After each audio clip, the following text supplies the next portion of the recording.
Tonight we'll be addressing science and particularly discussing physics. Okay with that?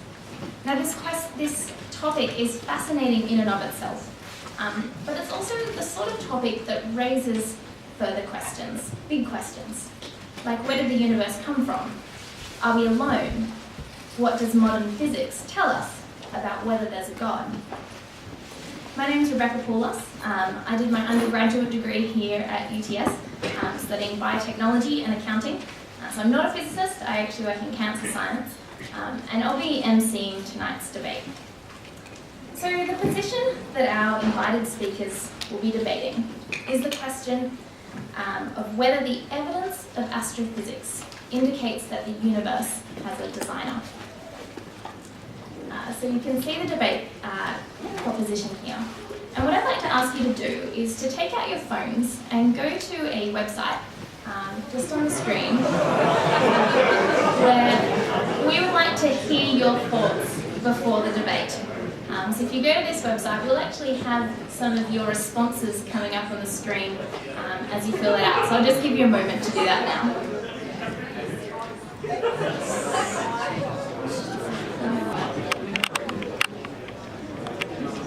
Okay, so 56% in favour of yes, we do believe that science points us to a designer. Sorry, not percent, numbers. 14% say no and 17% are undecided. So let's press on with tonight and we'll see kind of what the result is afterwards. So debating for the affirmative side, saying that evidence of astrophysics does indicate that the universe has a designer. We have Reverend Michael Paget and Dr. Luke Barnes on the end. And debating for the negative, we have Ian Bryce and Dr. Peter Slezak. So I'll be introducing each speaker just before they come up to present, and you'll find out a little bit more about them. But just briefly, the format for tonight's debate.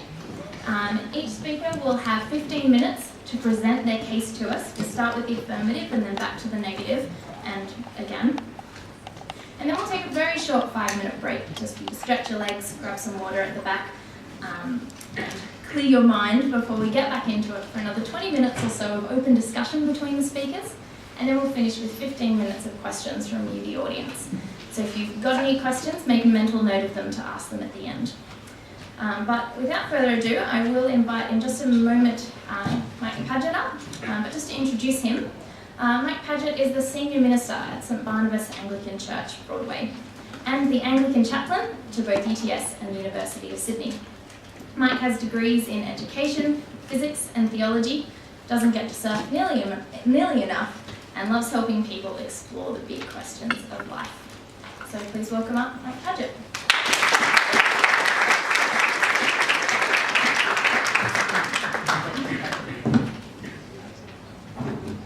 That edge is going to be dangerous all night. Evening, my name is Mike. As Becca's introduced me, I'm the Senior Minister of Barney's just down the road.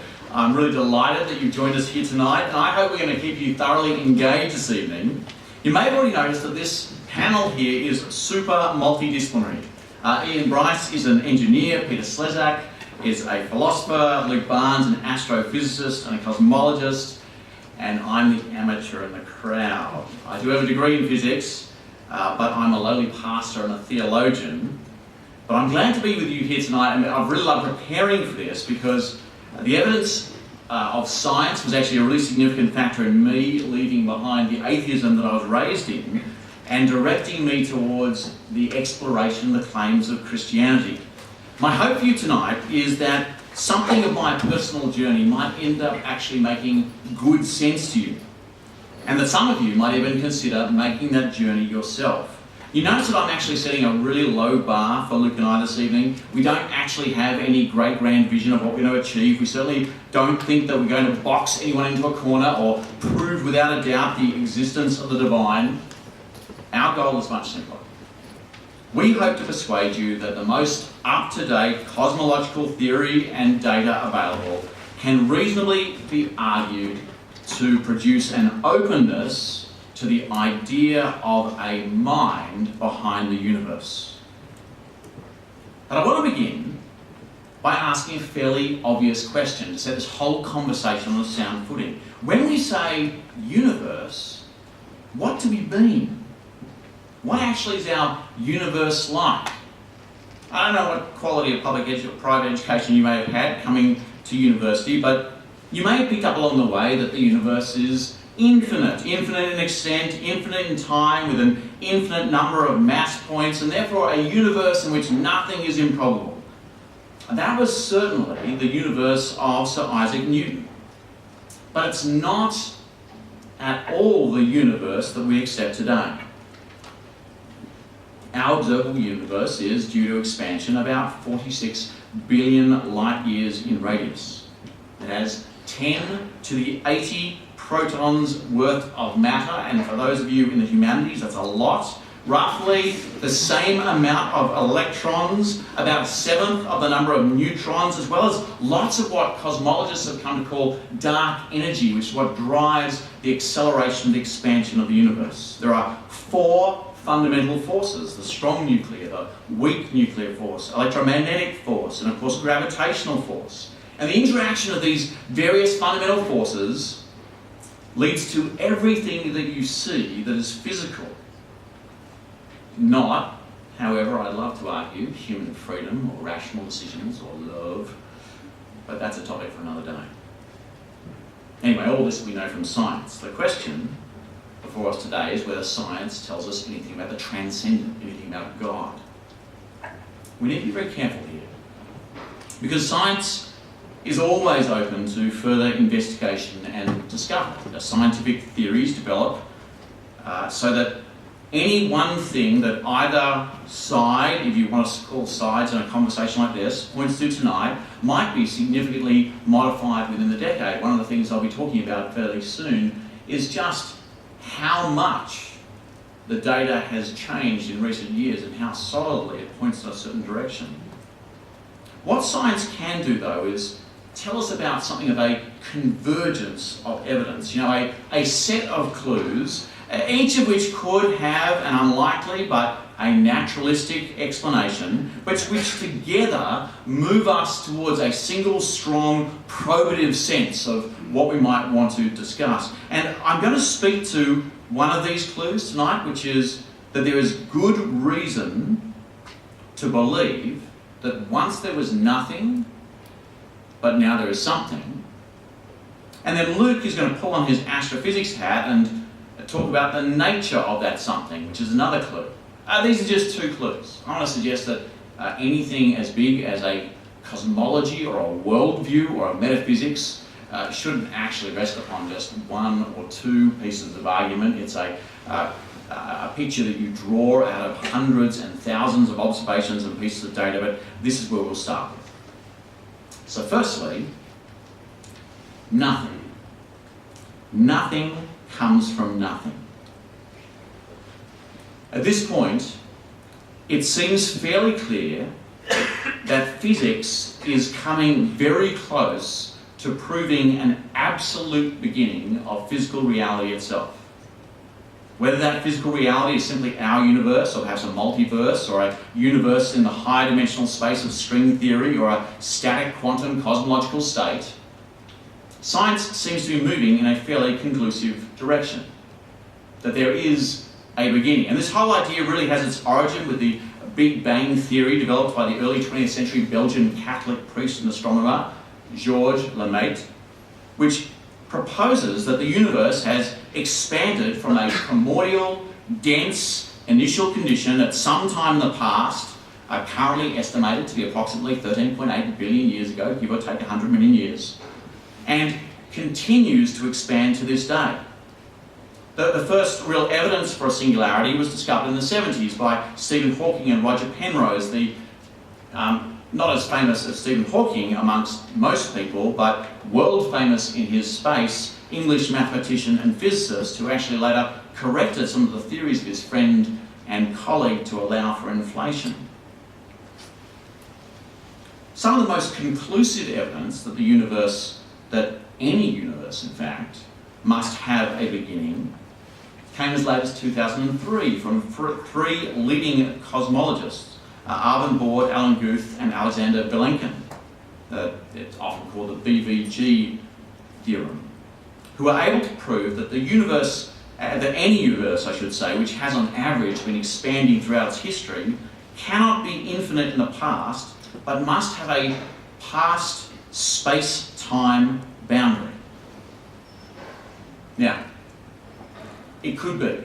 It could be that there is an endless regression of discrete universes, but as Professor John Polkinghorne, the quantum theorist, argues, we need to recognise these kinds of speculations for what they are, right? The infinite universes theorem, or hypothesis I should say, is not physics, he says, but in the strictest sense, metaphysics.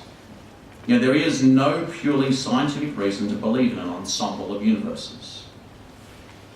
By construction, these other worlds are unknowable to us. A possible explanation of equal intellectual respectability and, to my mind, greater economy and elegance would be that this one world is the way it is because it is the creation of the will of a creator who purposes that it should be so.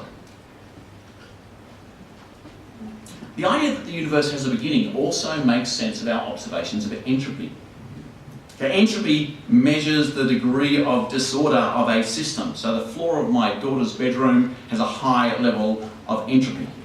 And basically, entropy is about the degree to which an energy gradient is flat, right? So systems left to their own devices tend to keep this level of disorganisation pretty constant or to increase it. That's the second law of thermodynamics. To make a system more organised takes something coming from outside the system and expending energy to exhaust it, to organise it, right? Again, a parental illustration to do here, but I'll spare you. I can make a cup of coffee hotter than its surroundings, for example, but I need to inject energy from outside that system. You following me so far? Right, that's what entropy is about. This is why perpetual motion machines are impossible. Because they run down. For a physical system to do work, okay, it needs to be in the state of disequilibrium, of an unequal distribution of energy. If a universe has been around forever, then it must be in a state of maximum equilibrium. It's run to disorder. The energy has all evened out. And such an energy couldn't do work, it couldn't change things, and yet, that's not what we see. That kind of universe would be a dead universe. Everything the same, and yet, in our universe, there are hot stars and there are cold spaces. There's galactic clusters, and there are empty spaces. And there are physical systems constantly working on matter, stars burning and so on. And so entropy itself indicates that the universe has not been around forever. It had a beginning. There was something, and before that, there was nothing. And from nothing, nothing comes. Now, some very eminent physicists and theorists have tried to work a way around this. So Stephen Hawking, for example, suggested that all he needed was the law of gravitation and M theory. That's just as an interesting aside. Isaac Newton and Stephen Hawking both held the same chair at Cambridge University. And Isaac Newton used the law of gravity as evidence for the existence of God. Hawking has used it since as an evidence against the existence of God. Just an interesting point. Two brilliant men, two very different conclusions. Lawrence Krauss has argued that all he needs is quantum theory and vacuum states. Even Vilenkin, one of the researchers who in 2003, as I mentioned, demonstrated the finitude of universes, he suggested that maybe a universe could tunnel into existence, but you just have to give him quantum laws. Now, I get that when we talk about nothing, we usually have something very particular in mind. We usually think about physical stuff and so on. But the nature of nothing has radically changed due to the advances of science.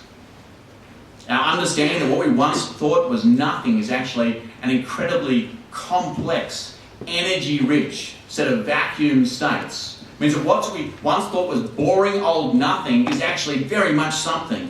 As the Columbia University philosopher and theoretical physicist David Albert writes, vacuum states, no less than giraffes or refrigerators or solar systems, are particular arrangements of elementary physical stuff.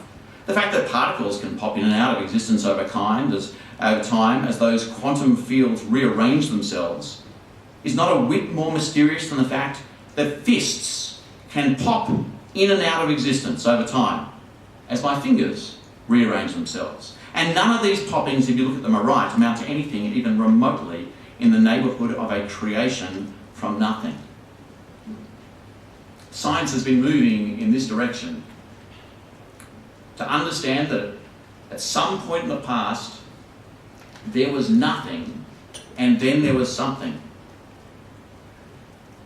And in 2012, the New Scientist magazine reported somewhat embarrassingly that at the meeting of a group of great minds to honour Stephen Hawking's 70th birthday, 2 proposals were presented that posed serious threats to our existing understanding of the cosmos. One shows that a problematic object called a naked singularity is a lot more likely to exist than previously assumed, and the other, and I quote, suggests that the universe is not eternal, resurrecting the thorny question of how to kickstart the cosmos without the hand of a supernatural creator.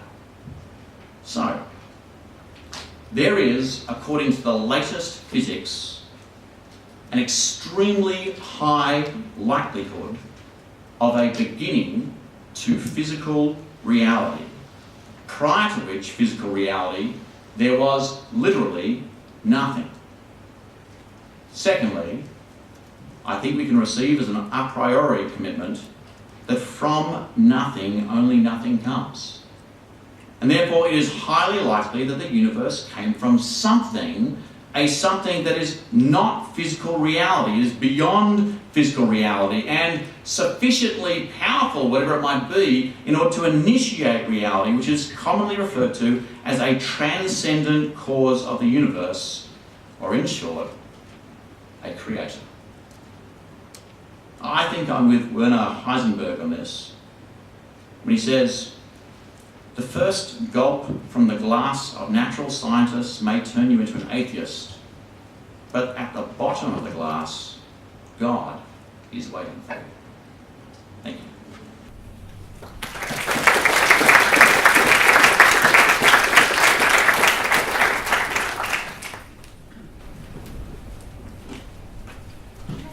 Thank you, Mike.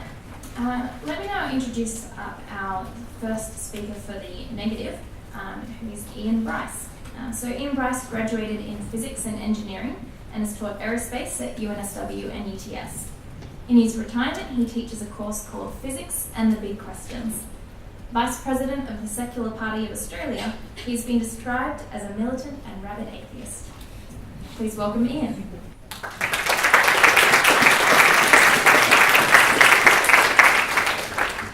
Thanks, Rebecca. Rob, might we turn that computer around so I can see what my slides are? Or maybe you can start my slideshow. Okay, all right. Well, the topic that I'm addressing here, a summary of it is that the evidence of astrophysics indicates the universe has a designer. So that's very important. It's good to see so many people qualified in physics as well as philosophy here tonight.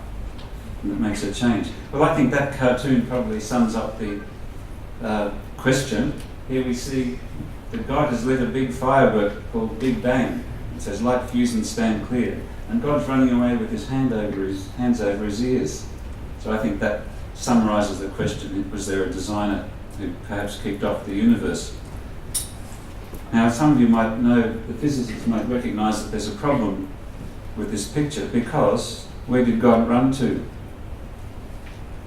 Everywhere he could run to is in this universe, and the Big Bang filled this entire universe, so perhaps there's a problem there. Okay, now I see 4 alternatives about there being a designer for the universe. Firstly, there is a designer, and he is the Christian God as described in Genesis. Now I know this tonight's run by Credo, which certainly believe very much in Genesis and the Christian religion. And so that's one possibility. Another one is that there is a designer. B, there's a designer, who's not a traditional God, who set the process in motion and guides it from time to time. That's another one, interventionist designer. C, there was a designer who set off the process and has never intervened since. So that's another possibility. And finally, that there is no designer and the universe came to be through natural process. So as I see it, they're the four possibilities, and I'm going to address each of those with a couple of points of evidence. Okay, that there is a designer and he's the Christian God. What is the Christian God? The Bible describes Jesus healing people, for example, one piece of evidence. A quote from the Credo website, Jesus displayed power over disease. What does an astrophysicist make of this? Well, here's an astrophysicist. You might recognise Stephen Hawking.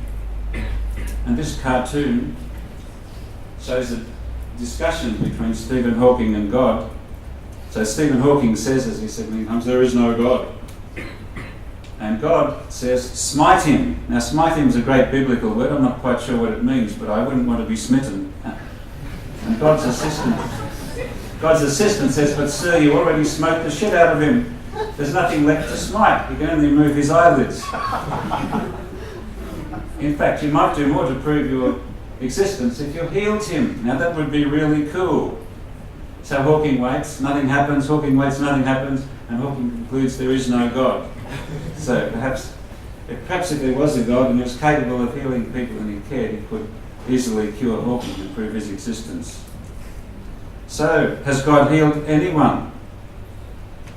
If you visit Lourdes in France, you'll find out that there's a cave full of discarded crutches from people who have been healed, except they haven't. It's all a fake.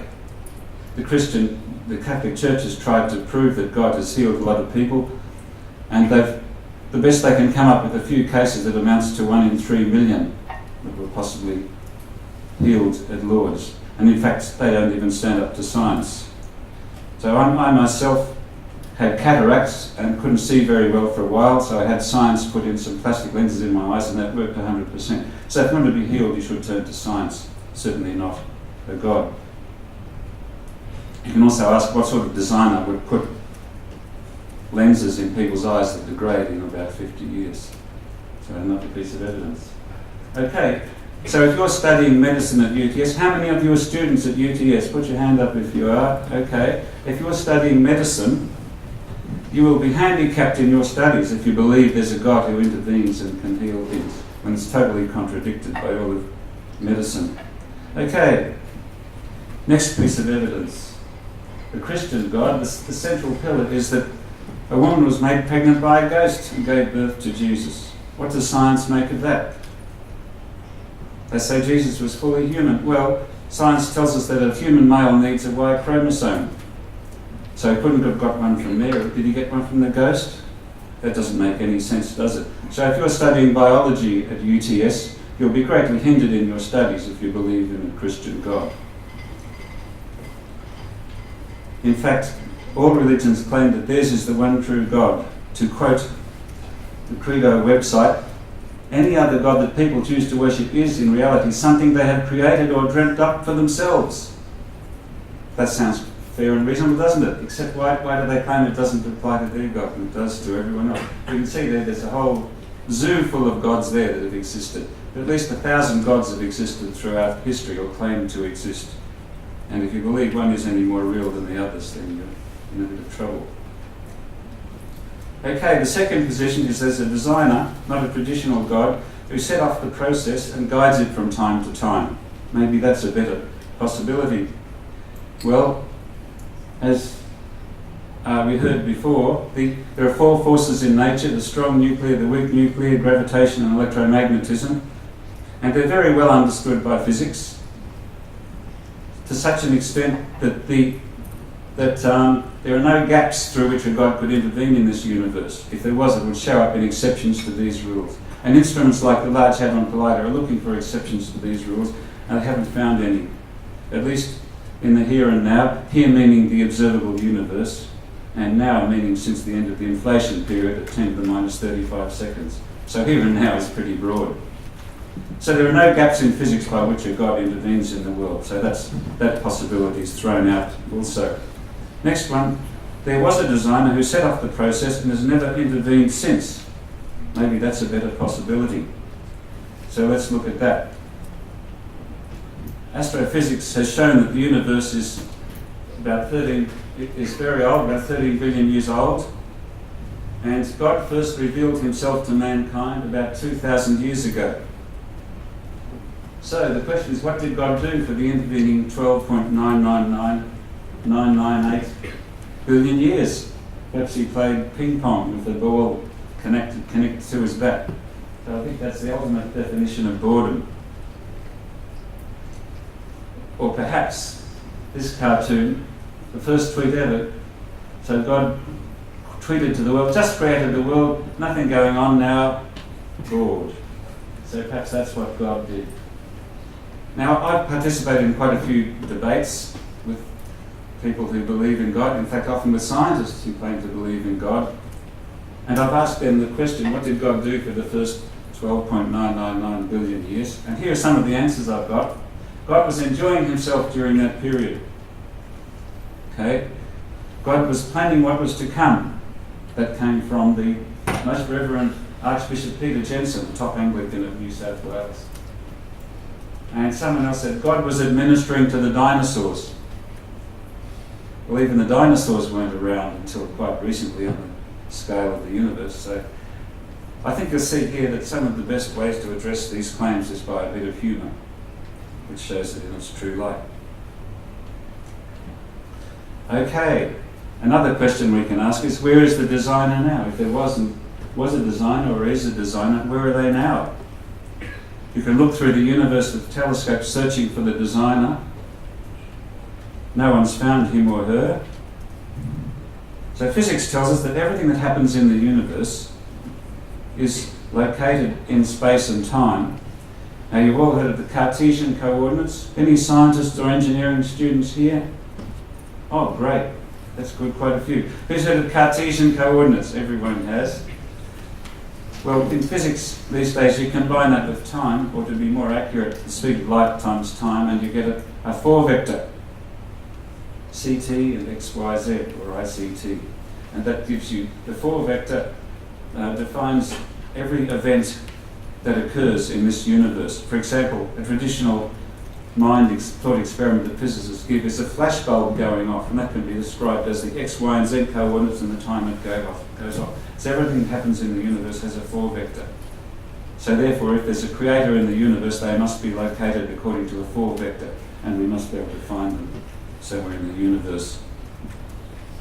And the most basic events in the universe, according to Richard Feynman, are interactions of particles and bosons. Has anyone seen a Feynman diagram? It looks a bit like that. In this case, we have a particle on the left and a particle on the right interacting by a wavy line, which represents a photon or other boson. Now, that means if there is a designer who affects this universe or affected this universe, they must be in this universe. You can't have a designer who's outside the universe affecting this universe, because the Feynman diagram must somehow pop into existence without originating in this universe. So everything that happens in this universe, according to the best physics, was caused by something in this universe. So I'm sorry, but designers are out. Okay, a designer would have nowhere to hide. I'm sorry if there was one. Okay, so if you're studying astrophysics at UTS, again, if you believe there's a designer for the universe, you'll be handicapped in your studies and you'll be very confused. Not a good idea. Okay, so there's fourth possibility, there is no designer. The universe came about through natural processes. Well, all evidence supports that. All evidence supports that. And any science textbook at UTS will support that. And any Wikipedia entry on physics or science will also support that. And a third reference is my series of lectures called Physics and the Big Questions, that I've developed in my retirement from university to make people aware of how physics works at a fundamental level. Okay. Some people claim that it is impossible to really live out the belief that there is no God. That's a quote from the Credo website. Well, hello, here I am.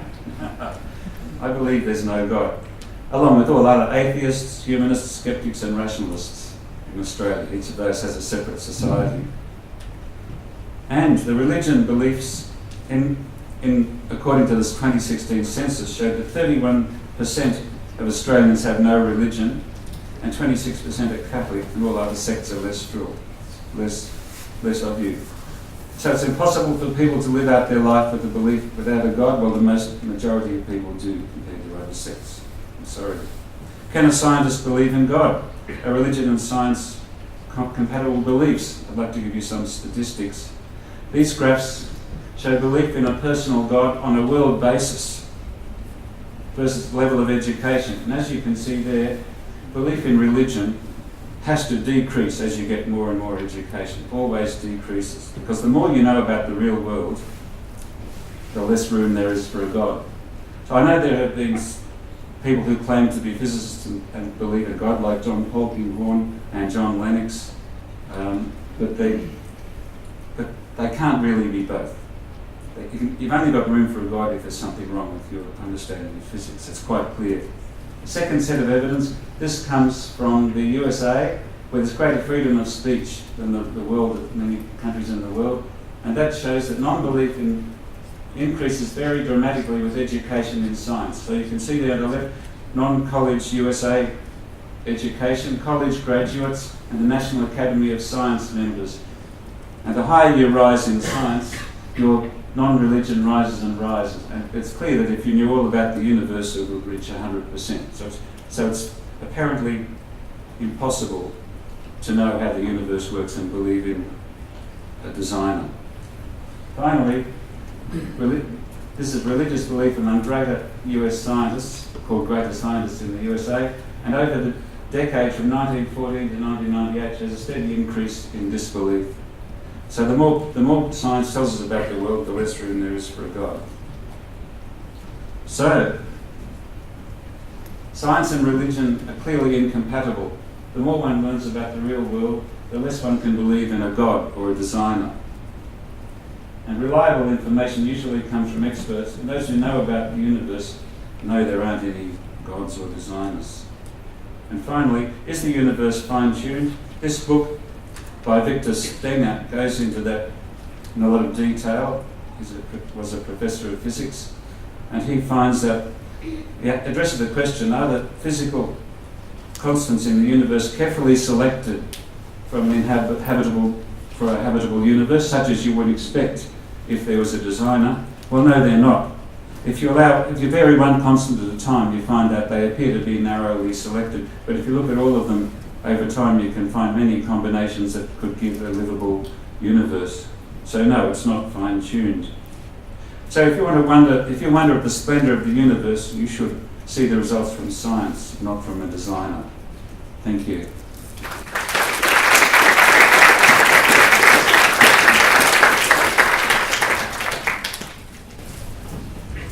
Thanks very much, Ian. I'm now going to invite up Dr. Luke Barnes, who will be speaking for the affirmative. So Dr. Luke Barnes is an astrophysicist and cosmologist at Western Sydney University. He completed his undergraduate studies at the University of Sydney before undertaking PhD research at the University of Cambridge. He is the author, together with Geraint Lewis, of the book A Fortunate Universe, Life in a Finely Tuned Cosmos, which was published by Cambridge University Press. So please welcome up Dr. Luke Barnes.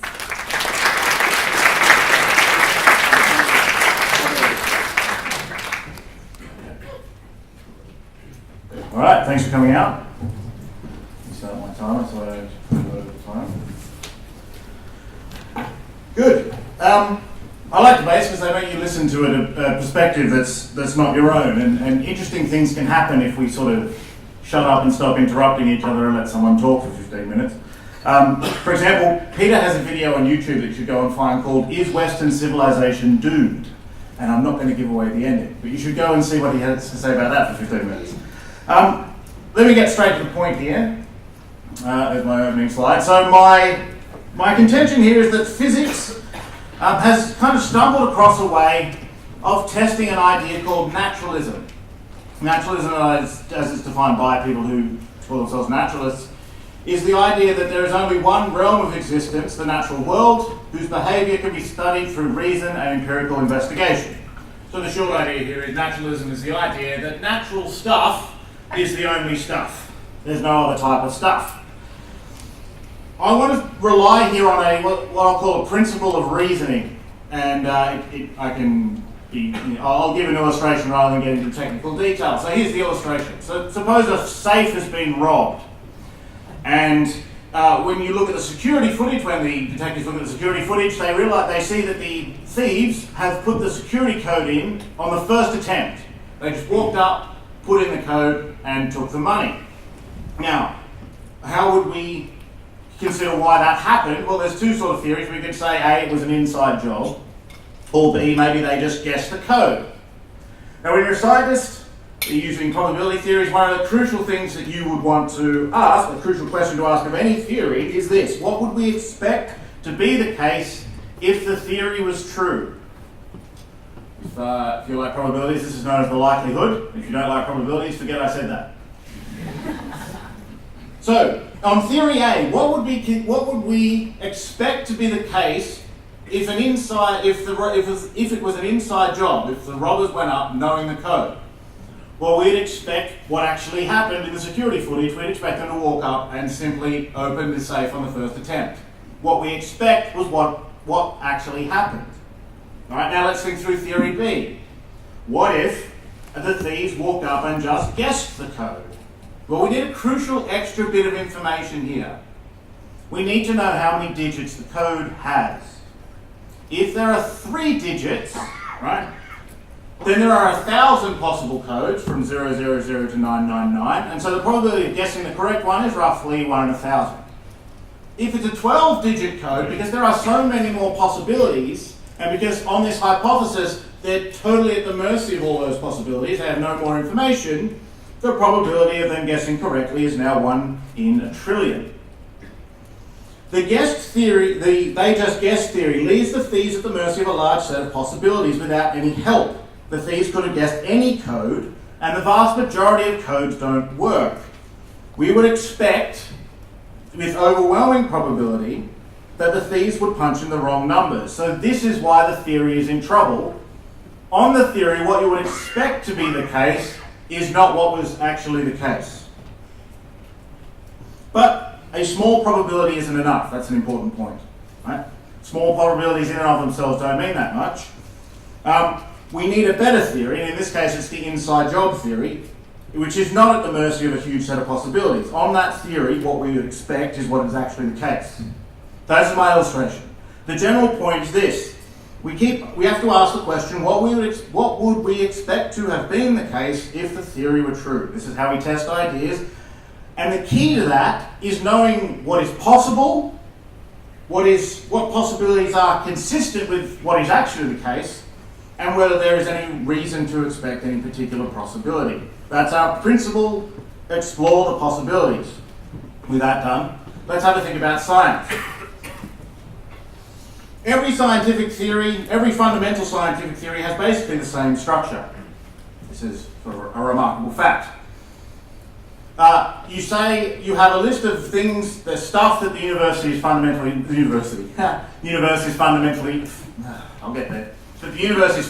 made of.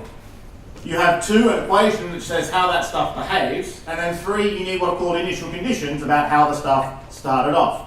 This is true for Newtonian mechanics, just to be a bit of a physics nerd here for a second. All right, the stuff is particles, the equation of the laws of Newtonian mechanics, of course, and the initial conditions are the position and velocity of every particle. It's true of quantum mechanics, you can talk about wave functions and the Schrodinger equation. It's true of general relativity, it's true of all of them. If you are a naturalist, if natural stuff is the only stuff, then there is some set of these 3 principles which defines the ultimate principles of reality itself. At some future meeting of the really important physicists, Einstein's great-great-great-granddaughter Alberta could walk up slowly to the blackboard, dramatic music, scribble a few equations, and fundamental physics would be over. Right? So if you're a physicist, a horrifying thing to think we would all be out of a job. You can ask deeper questions if you like, but no answers will come. It would be like if some chess pieces actually worked out what the rules of chess were. As far as their own little universe there, fundamental physics would be over. And the important thing is, if you're a naturalist, a set of laws like this will define the deepest principles of all reality. No deeper principles of reality exist at all. That's the game. So what we now want to ask, right, following our principle, what would we expect to be the case if naturalism were true? And the principle invited us to explore the possibilities. So, if these are the fundamental principles, what could the universe have been like? The relevant set of possibilities here is every mathematically consistent set of laws. Remember, there is no deeper principle than those ultimate laws. So if you write some mathematically consistent set of laws on a board, there's no other principle that can say this can't be reality. There's nothing to rule it out a priori. This is why we actually have to go and look at the universe. So remember that as the set of possibilities got larger, from 3 digits to 12, things got worse for the they just guessed theory. The more possibilities, the more trouble your theory is in if you're at the mercy of those possibilities. For naturalism, this set of possibilities is literally all of mathematics. Right? I'm a theorist. I have entire pens full of equations that I could write on a board. And if you're a naturalist, only one set of mathematical laws is the actual laws of the universe. And so we could say, we could stick Alberta's board in the middle, surrounded with a whole heap of other blackboards, and fill all of those with equations till our heart's content. Have you ever seen a mathematical library?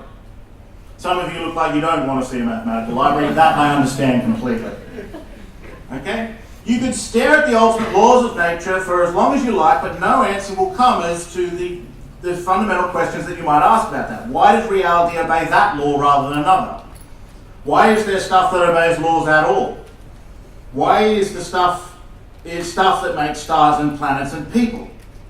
But no mathematical equation predicts its own success. No mathematical equation can demand that reality obeys me. Here then is the naturalist predicament. We must explore the possibilities. What would we expect if naturalism were true? Well, the set of possibilities in question is the complete set of all mathematically consistent laws. The English language is not equipped to convey the impossibly infinite enormity of that set. And here's the kicker.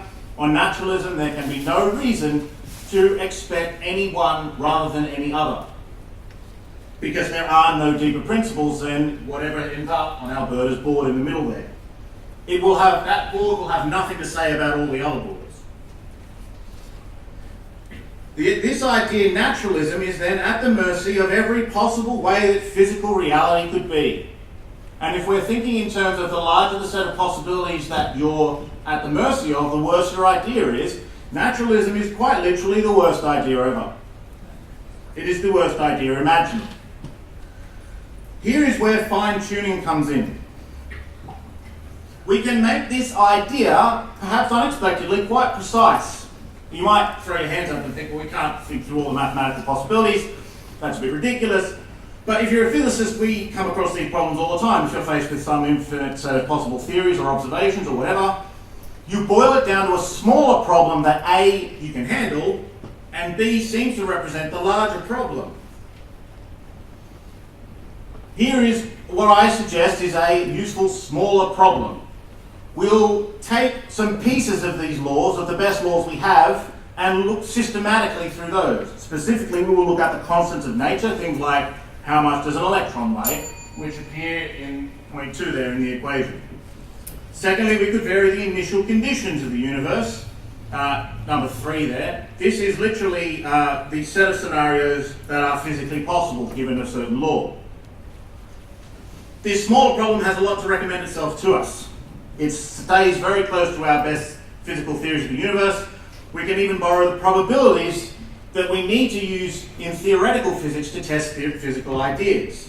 These probabilities are a measure of our state of knowledge, not a statement about any chanciness in reality. These are Bayesian probabilities, not frequentist probabilities. This, I contend, is a reasonable way to investigate naturalism. Physicists calculated all the relevant bits and pieces over the last 40 years for other reasons. They weren't trying to test naturalism, we were just trying to test our theories. And what we have discovered overwhelmingly is that the necessary conditions for life are extremely rare amongst this set of possible universes. Theists did not invent this. It is the discovery of a whole host of scientific papers. Right?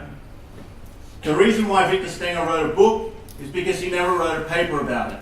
I wrote a review of his book, which cited over 200 papers from the scientific literature and was published in publications of the Astronomical Society of Australia.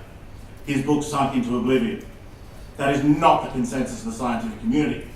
There is, at the moment, a project going on at the University of Oxford in their astrophysical department called the Consolidation of Fine-Tuning, which is about to publish a book summarising the entire literature.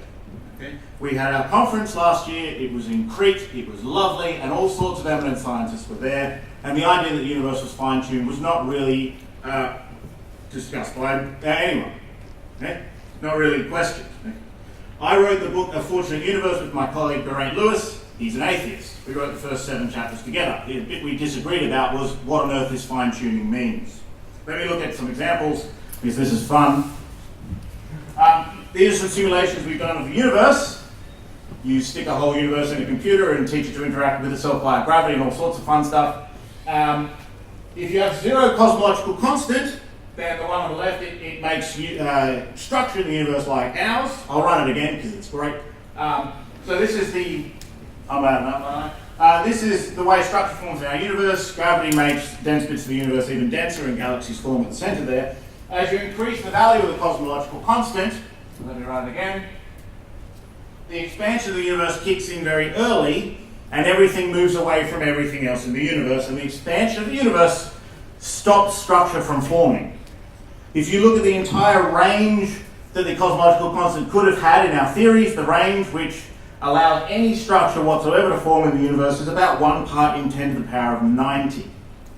Similarly, we can look at fundamental particles. Over the range in which of masses that fundamental particles could have, the range that allows any structure whatsoever is about 1 part in 10 to the 17.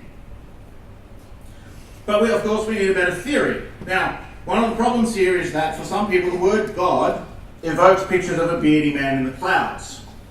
Just a bit of advice for any atheists in the audience: if you're talking to a theist and you start referring to God as a sky fairy, this will have the same effect on us that telling a Star Wars as telling a Star Wars fan that your favourite character is Jar Jar Binks. We just internally up here, without saying anything, we just set your credibility to 0. We have not tried to understand the idea of God. It's worth noting you can't be an atheist if you don't know what the word God means. So, if we think about God, the important thing not to do, sorry, too many words there on the slide, the important thing not to do is take a naturalistic universe and try to just staple God onto the top. We're familiar with matter, which obeys causes, and minds, which act for reasons, and the idea of theism is that fundamental reality is more like a mind than like matter. If we are trying to understand the universe in these terms, can we think of a reason why the universe would be the way it is? And I think we can. This universe creates and sustains moral creatures in a morally significant environment. Our universe, we have real freedom. Our universe is neither morally hopeless, nothing we do matters, nor is it morally trivial, it's all sunshine, lollipops and rainbows. If you want good things to happen in this universe, you've got to pull your socks up and get to it. We are not playing with Monopoly money. So this is a morally valuable universe, and it's that connection between the moral value of this universe and the goodness of God that means that we have a reason on theism for there to be a universe like this one. And I will finish 5 seconds early. Thank you.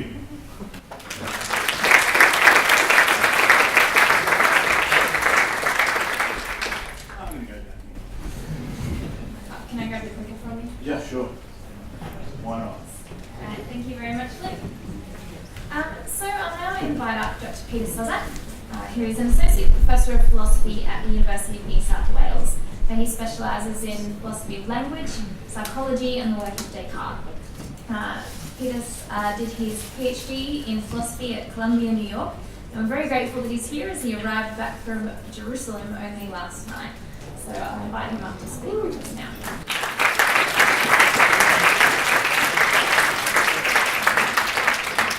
Thanks, Rebecca, and thanks everyone for coming on.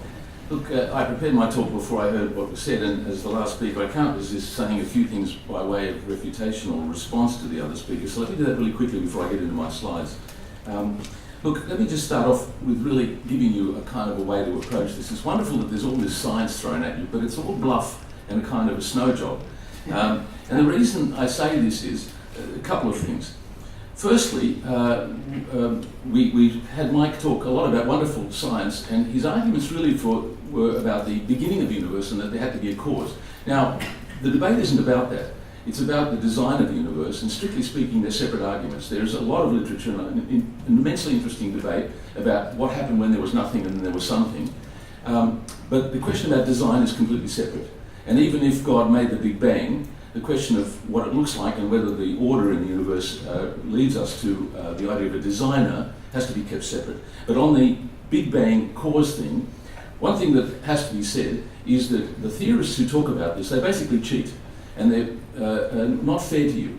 It's unfair to go into all of this physics because actually within the science and within the arguments about causes, the notion of a cause can't be used to explain the singularity, because the notion of a cause, as many theorists have said, in response to other theologians and believers, the notion of a cause is something we only understand after the Big Bang in terms of what are called Humean causes, and the singularity is when time and space began, and so the notion of cause doesn't mean anything. And the reason that you have to understand that they cheat when they do this, and I'm thinking of some of the great theologians here, I can mention by name William Lane Craig is one who's very eminent. When you press them on the point, how could God or something have caused the Big Bang? He says, well, look, I don't mean cause like science, I mean a metaphysical cause. You ought to ask, what do you mean metaphysical cause? Because they just made that up. That's not part of science, and they know it. So causes of the Big Bang are not a legitimate part of the argument, and they're just inventing that as something that they... I mean, I can make up any story I like. It's equally responsible to science. In other words, it's not responsible to science. So there's other thing I want to say about that. Luke referred to naturalism as though this is somehow an unfortunate philosophical approach. It's like, you know, kind of a boogeyman. Naturalism, I've got a simple formula to explain how you should think about science and what philosophical or metaphysical position you should adopt. It's a very simple slogan. In fact, I've got a very simple formula when it goes to Big Bang as well, which applies to naturalism. My view as an atheist is whatever is in the best textbooks is what I believe. Anything else you're just inventing. And what's in the best science textbooks constitutes naturalism. In other words, the only sensible view of naturalism is whatever our best theories say. And the only alternative to our best theories in physics or chemistry or biology is worse theories. So what have you got to offer in biology or chemistry or anything else other than what are our best theories? And my simple approach to this is to just believe what our best theories say. They don't give you any grounds of the sort that are being suggested here, because otherwise they'd be in the textbooks. So that's my prefatory remarks. Let me get on to my slides, and I'm going to have too many probably. Look, I was going to start, and I'll probably run out of time pretty quickly, but I wanted to start with some cute ways in which children can think about this question more clearly when they're not snowed by all of this stuff. And kids were asked to write letters to God, and they're very revealing. One of the kids says, "Dear God," if it's in the Bible, it's true, isn't it, like in the encyclopedia or Wikipedia. He's trying to make sense of how to believe these things. And one of the kids says, "I read your book and I like it. Where do you get your ideas from?" Well, that's a fair question. There's another one about the Big Bang cosmological argument. The kids told the story and they find it hard to believe. And he says, "Dear God, if you made the sun and the moon and the stars, you must have had a lot of equipment." Well, these are very sensible questions. This is before they learn to internalize the official story. And this is the argument from design, which is supposed to be the theme for today. A kid asks God, "Dear God, did you mean for the giraffe to look like that, or was it an accident?" Well, these are kind of cute because the kid can't quite fit the story together. Well, now look, I'm going to slip through the slides pretty quickly, but some things are designed. These are all the things we know. And by the way, I'm going to say, to let you know in advance, the argument I'm going to give you is not new. It was actually put forward by David Hume famously, the 18th century Scottish philosopher, who had a collection of dialogues called the Dialogues on Natural Religion, and he answered the argument from design in its classical form, and it still is the appropriate answer to contemporary versions of it. Now, some things are designed by human beings, other things are not. They kind of look similar, but we know the story that goes with this. And there's a psychological problem here which goes back to the issues of probability and so on. Psychologists give people blocks and ask them what it looks like. Well, you can do this as they do in psychology, to see a bunch of dots. Sometimes there's something there, if you can see it. There's a dog in this picture. Sometimes they're not. But it often depends on your prior prejudices or biases. And I've just done this for fun, but I haven't got a lot of time to go through it. This was actually in the philosophy of science textbook. And for many years I couldn't see anything. Who can see something in this picture? Who cannot see anything in this picture? I looked at it for years until I could see it. They said there was a face in the picture. It depends on your prior theory. Well, I played with it and say, well, if you see it that way, you can start to see a face in it, and perhaps it's appropriate in this context. But it depends on your theory. I looked at it for years, and when I saw something, I saw something else. Well, in fact, I think the original is just a snow field on a mountain. And the question is whether there's any pattern there. And we're very prone to reading into patterns where there isn't anything. So there's a whole literature. Another example, this is actually the stock market, and you might ask, is it random? Well, people have paid a lot of money to tell you that there's a pattern here, and then you invest your money and you lose it all, because this is the digits of pi added up, reversing signs, and it's got exactly the same shape. Well, one's random and one's not. So, don't believe the chartists when they tell you to invest your money in the stock market. Now look, the classical argument from design came in the form of an essay by William Paley, where I won't go through it very in detail, but it was also put forward in a similar version by David Hume, who answered it very well. But Paley's idea roughly was this: if you're walking across a field somewhere, you bump into a stone and you pick it up, well, it's not interesting because the stone doesn't have any design. But let's say you bump into a piece of clockwork and you don't know where it came from, and you look at it. And he said, it's obvious that this has a function and it has a design and an intelligence behind it. And his point was, which is really at the heart of this discussion, the whole universe is clearly, beautifully designed to fit together. All of biology, although today we were talking about the fine-tuning, and it's the same argument, because the cosmology and the constants of physics, if they weren't all exactly as they are, the world wouldn't work. The whole universe would fall to pieces, and that's what we've heard from the physicists. The question is, what follows from that? And the answer is nothing. And the reason is what Hume actually gave. I was going to say that life on Earth isn't designed, and biology now tells you that we're some remote little piece at the end of this tree of life. We're an irrelevant little accident, and the statistics show that bacteria are the point of everything because there's more of them, and we're at the tail end of the statistical distribution, and like any distribution, it's kind of an accident. And so if you're looking for design in the universe, bacteria are are God's kind of ideal for what the world should be like. And the other thing about design in biology, without going back into the physics for a minute, because the biology is kind of one of the main areas where people see intelligent design, you have to look at the way things are designed, allegedly. Why would a bird and a bat and a crocodile and a mouse and a dog and a seal and a whale all have 5 fingers? It's really a kind of an odd design. Here's a porpoise or a whale. Why does a whale have 5 fingers in a fleshy flipper? If I was God, I'd give it a propeller. I mean, if you're talking about design, it's much more efficient than 5 fingers in a fleshy. Obviously, it's a joke, but it's not seriously.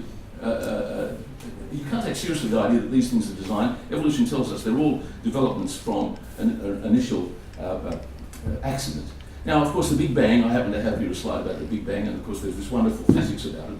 But leave aside the cause of the Big Bang, which I've mentioned, the idea that there is a design here is also equally unwarranted. And the argument is often made, look, it's like, if you had a tornado go through a junkyard, the idea that it would create a Boeing 747 by accident is so improbable. Well, it seems that way, but here's the alternative. If you understand probabilities, it depends not only on the absolute probability. Our judgment is like those random dots.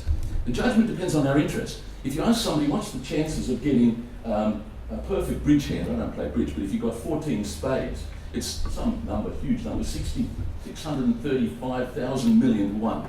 So you ask yourself, what's the chances of any stupid random hand that you get usually dealt in the bridge? It's exactly the same.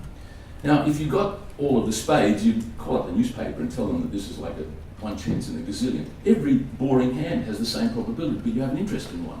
And so you rank it more highly. Someone has to win the lottery. The chances against winning the lottery are huge, depending on the number of tickets. So you can't judge exactly what's going on. Now, I'm running out of time quickly, so I want to just hint at Hume's arguments. Hume's made some very powerful arguments against the idea of design. Firstly, like those chairs that I had up there, those are design. The idea, he said, at best, the argument is a kind of analogy. You're taking things that we know are design and applying it to the entire universe. This is a really bad argument. To take things that we know and apply this as the principle of the whole universe, where I had quotes from him I won't be able to go through, but he said, look, there are lots of other kinds of causes besides intelligence. Intelligence we only know in human and animal brains. And he has a lovely remark about why would we exaggerate the importance of this little agitation that we know in our brains. He says this is an arrogance, that we're assuming that our little brains and the little causes that go on in humans and other animals is the cause of the entire cosmos. This is a kind of anthropomorphism. And I think I've got to, well, let me just mention the other arguments. Firstly, the idea that it's perfect is also a mistake by comparison with what? This is David Hume in the 18th century. He says maybe this is, he was being very cheeky, he says maybe this is the product of a god who was an infant god and he was playing with Play-Doh and just made a mess of it like kids do. Or maybe it was he called it a superannuated deity who was senile and he just messed it all up. What's the comparison? This is Hume's argument. In any case, it doesn't lead to monotheism because maybe there's a whole committee up there. This is his arguments, not mine. Now, whoops, what have I done? Oh, I've lost the, how do I go back to the slides? Oh, thank you. Let me just read it because it's so nice. He says, why select so minute, so weak, so bounded a principle as the reason and design of animals is found in this universe, and why exaggerated? Sound philosophy should guard against so natural illusion. Let me go on to quote, now, that's what's called anthropomorphism. Every time we think of extraterrestrials, which includes God, we can't help thinking of it as a human being. As you know from Christianity, we give him human attributes because we can't think easily of any other kind of extraterrestrial. Here's a quick question. These things look like they're designed. We know what they are. They're snowflakes. Are they designed? Well, of course not. We know that there's a principle behind it. The universe is just the same, the fine-tuning. There's a theory that goes with it. I did a bunch of graphs when I was a student as an undergraduate, designing what are beautiful designs, but in fact, they're simple harmonic motion in two different directions, and the physicists will understand this, exponentially decaying. And that is my calculations when I was an undergraduate student. This isn't a design, it's the way nature works. You can create a pendulum diagram like that. Now, let me just end. I'm winding up a little bit. Einstein had the key to this. Now, for all the physicists that our friends here are telling us, I had a review of Paul Davies' book years ago called The Mind of God, where Paul Davies is a great physics writer and a good physicist. He tried to run the same argument, that the fine-tuning couldn't be an accident. Well, he gives a really awful argument, and he cheats the way that I've suggested cheating. You can't read an intelligence into it, and Einstein gives the answer. Einstein, who was, I think, understood physics at least as well as Paul Davies does, has the following remark. Let me read it. Science purifies the religious impulse of the dross, he said, in his words, of its anthropomorphism, the idea that we read human attributes into everything. He says, the more a man is imbued with the ordered regularity of all events, the firmer becomes his conviction that there's no room left by the side of this ordered regularity for causes of a different nature. For him, neither the rule of the human nor the rule of the divine will exist as an independent cause of natural events. There is no other grounds for believing. Naturalism is the only theory or metaphysics that's available to us. There just isn't anything else, and therefore you have to rest content with what science tells you. I finished earlier than I thought with my slides, but let me just say one or two other things that was mentioned to persuade you. Let me summarise, since I have a couple of minutes or a minute left. The Big Bang argument doesn't justify anything causing the universe, because that's a notion of cause that there's no warrant for in science. You can read the literature on this and it will show you that people who argue this have no basis for the argument except making up metaphysics and using words that are really kind of scare words to impress you to think, oh my goodness, metaphysics, that must be deep. It's an invention, and they use that word. The second thing is that the argument of design is an awful argument for the reasons David Hume pointed out. And finally, it was only mentioned in passing, the universe must have a moral value. This is a whole seminar's worth of discussion, but morals are something, and values are something that human beings have because we have to live our life in a certain way, and you can't use our needs for a moral and an ordered life, which is to some extent based in our biology. You can't use that for a proof that there's anything out there, because if there weren't human beings and there was no sentient life, there'd just be a bunch of planets and atoms and hadrons and quarks and whatever else is going on just bouncing around in the universe. That's what our best science tells us. And that's all we should have any grounds to believe if we are modest and intellectually honest about what we have grounds to believe. Thank you very much.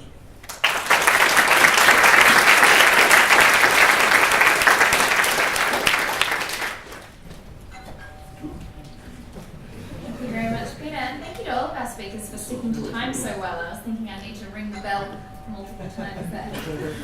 So as you can see on the slide, we're just going to take a very quick break, just for a couple of minutes. So if you want to stretch your legs, clear your brain, grab some water at the back, and we're going to pick up again in just a couple of minutes, so don't go far.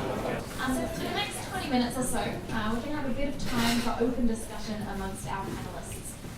So this time will be roughly structured with a question that each panellist will pose at the opponent team, and hopefully that'll prompt some good discussion. So if each of you want to switch on your microphones to make sure that we can hear you, I might hand back over to the affirmative side because we're up to you guys next.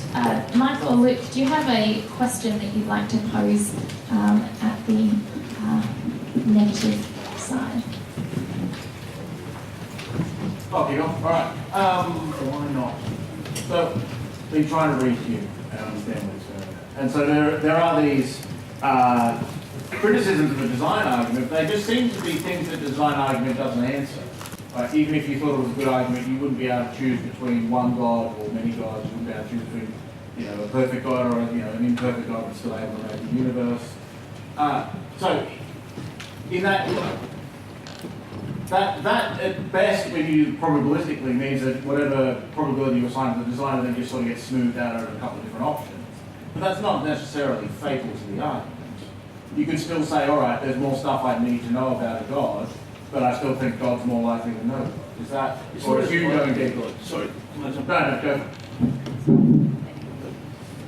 Can I jump in later? Yeah. Look, it's not about whether God exists. It's whether, even if you accept that He exists, in some sense from other arguments, it's whether the evidence of design warrants the idea of an intelligence that designed it. It's the idea of a designer. And the question of probability isn't about his existence. It's simply, given that everything is very improbable. I mean, one way to sum it up is to say, look, something that is a fluke doesn't look like it's a fluke. That's the whole point of flukes. Things that are hugely improbable, an accident that happens, is always amazing, like the cards that you get dealt or something, safe falls on someone's head like in the old cartoons. The point of something that's very unlikely is that it doesn't look like it's unlikely. It looks like there had to have been a thought behind it. But that's the nature of all coincidences. So you can't argue from the coincidence that it had to have been not a coincidence. That's just what a coincidence looks like. Okay, hang on. The detective in the case of the thieves, right? Okay, one of them says they couldn't have guessed a 12-digit code, it must be an inside job. The other one says, well, all coincidences look amazing at first sight. Oh, the probability of any code would be small. What's different? What's different is that you're taking a human case where you have a better theory, you have an alternative theory. If you're talking about the whole universe, you don't have the same, you talk about a priori, there's no way science that justifies making that judgment that this had to have had some other explanation. We just simply don't have the kind of background alternative theories to compare one to another. In the safe case, it's like Hume's arguing. You're giving an analogy from a case where we do have, I give you in class the example, if I see written in the sky, I love Kylie or something. Well, it could have been the clouds just forming that way, but we have an alternative plausible theory in that case. In the case of the universe, you don't have that alternative. So you're giving examples from where we have plausible alternatives. But you've then got to rule theism out of court before you start. No. Theism isn't a plausible alternative? The onus is on you. You can't just say it's a plausible alternative. There's a million plausible alternatives. I could make up any story I like which has the same status as theism, which is none. You can't just say that that has some prior, or we're arguing about whether it's a theory that's even worth contemplating. That's why one of you made a dismissive remark about atheism, and I think one of you said the atheist has to come up with an idea of God. No, I don't. I don't believe anything unless it's in the science textbook. You tell me what God you believe, and I'll tell you why it's a bad argument. You tell me what you think. I don't have to make up a definition of God. That's for you. Do I jump in here? I'd like to add something too. Sure, response.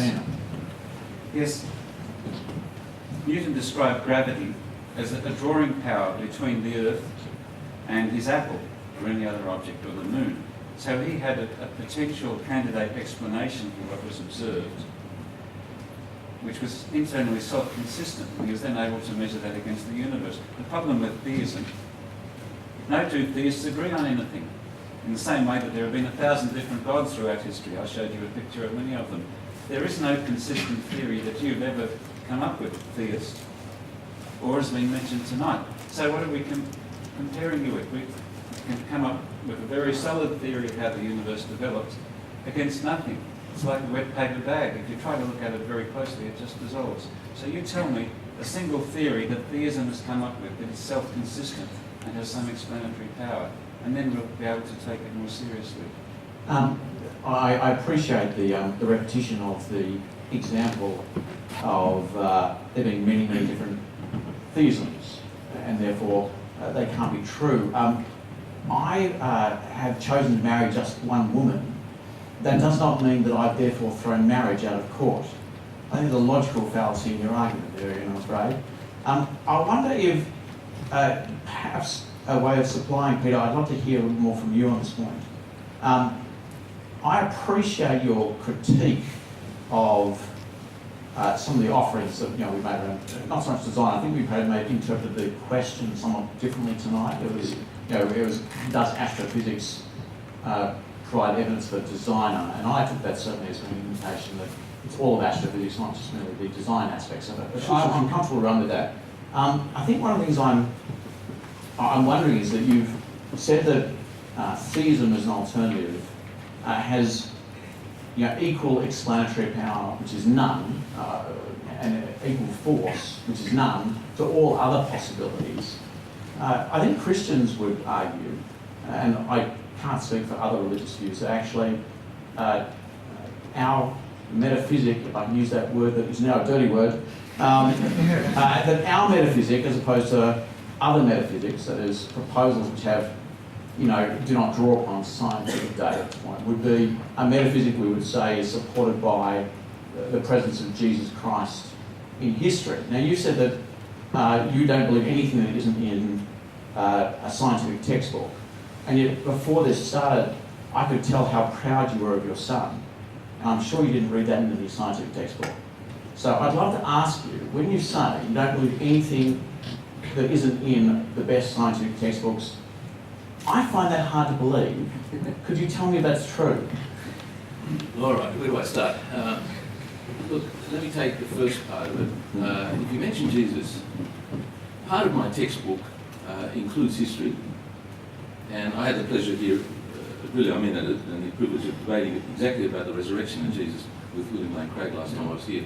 And in that debate, he was a bit surprised, I think, at the line I took. You can watch it, it's online.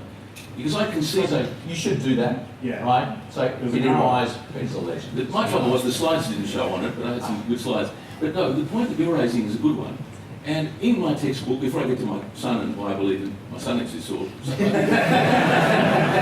or somebody says why I love my wife, or somebody ran that line, and how do you know that your wife loves you was the question. That's what often the Christians will ask. I wouldn't be the first. I'm not talking about my case, but I wouldn't be the first guy that found out that your wife doesn't love you. That happens too. So this is not a good argument. But look, let me go back to the serious point. I conceded to William Lane Craig everything and more than the history will permit about Jesus. I made a joke about that, and I said in the Qumran caves, they found not only the Dead Sea Scrolls, they found a video. You could just make out in Aramaic, Mel Gibson, and it was a documentary film. I'm joking about that, but the point was, I said, listen, you can have all the facts of the history. It doesn't give you the Christian doctrine. It doesn't give you, the history doesn't give you the miracle. It doesn't give you any of the doctrines. And anyway, so I'm happy to even. I was just walking around on Via Dolorosa like 2 days ago, and I can see even the existence of Jesus as a historical figure, but that doesn't give you the theology. Now that's a separate argument, and that's why I was pressing. Where do you get the extras from that science doesn't give? So let me just quickly, without going on too long. What about my son? What's the question? Whether I believe in my son, or why do I love my son? I was just saying, you mentioned that you And I just meant I think it was rhetorical. No, I get that. No, that's okay. You said you only believe what's in the best scientific textbooks. You've said you'd now extend that, say, going to the history in that. The short answer is feelings and emotions. Let's say if it's direct up with the kids, it's a fair question. It's a good question you're asking. I mean, I could give the biology and the physics and chemistry why we're all here, because we're here because of what biology tells us, and Darwin and evolution. As to feelings, that's a whole separate thing. They're also biologically based, among other things. But emotions and so on, I mean, we know the chemistry of that. This is all neurology. I mean, Rebecca could tell us more about that. This is also physiology, and I fear things, I love things. There's nothing mysterious in it. And actually, our best science tells us about that as well. And if you do medicine, you find out all sorts of pathological cases of emotions and beliefs. And it's not like there's any, I think, we were hearing before, there's not a lot of gaps in this. In any case, there's a lot of things we don't understand. And even if I can't give you a really good scientific answer to something, that's just the nature of science. We're not finished yet. So the question is why you want to fill it in. I'm supposed to pose a question. My question is why you want to fill it in with stuff which is not available from anywhere. So the way I tried to set it up is we're not filling it in, right? I'm a scientist. I'm happy that the universe runs on scientific rules. The illustration I like to give about this is suppose that some chess pieces try to work out what the rules of chess were. Now, it's got to be an illustration from our experience, of course, but you get the point of the illustration. And one day, little chess Einstein actually works out what they are, and a whole bunch of little chess physicists are facing a blackboard which has written on them the actual rules of chess, right? They've finished physics for their little universe. There's two options then. You could go with sort of chess naturalism and say, that's it, we're done, that's reality, rock and roll. Let's head to the pub. Or they can say, all right, I've still got questions, right? Why is there a chessboard at all? Why does it obey any rules at all? Why does it obey rules that allow an interesting game? Why aren't we playing drafts? And if you have that, what do you do with those questions? You either say, all right, there are questions which have to go beyond the rules of chess. And so it's not, I'm not trying to, fill in a gap in the rules of chess or override the rules of chess. I'm trying to say, all right, they are fine for explaining why natural things happen, but I've got the whole heap of higher questions. And in particular, the question of why the universe is the way it is scientifically we can look at a whole heap of other ways the universe could have been counterfactually.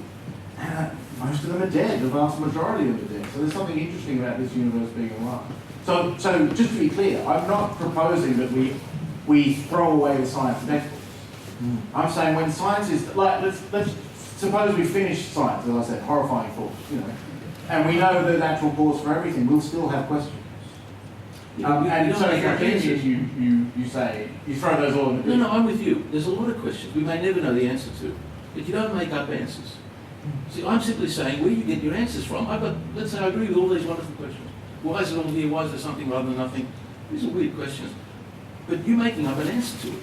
We're in the same position. I accept that the questions may be interesting. They may not be that meaningful. That's another category. Sometimes we ask questions that don't make a lot of sense. But let's agree that the questions are worth asking. I go back to my remark.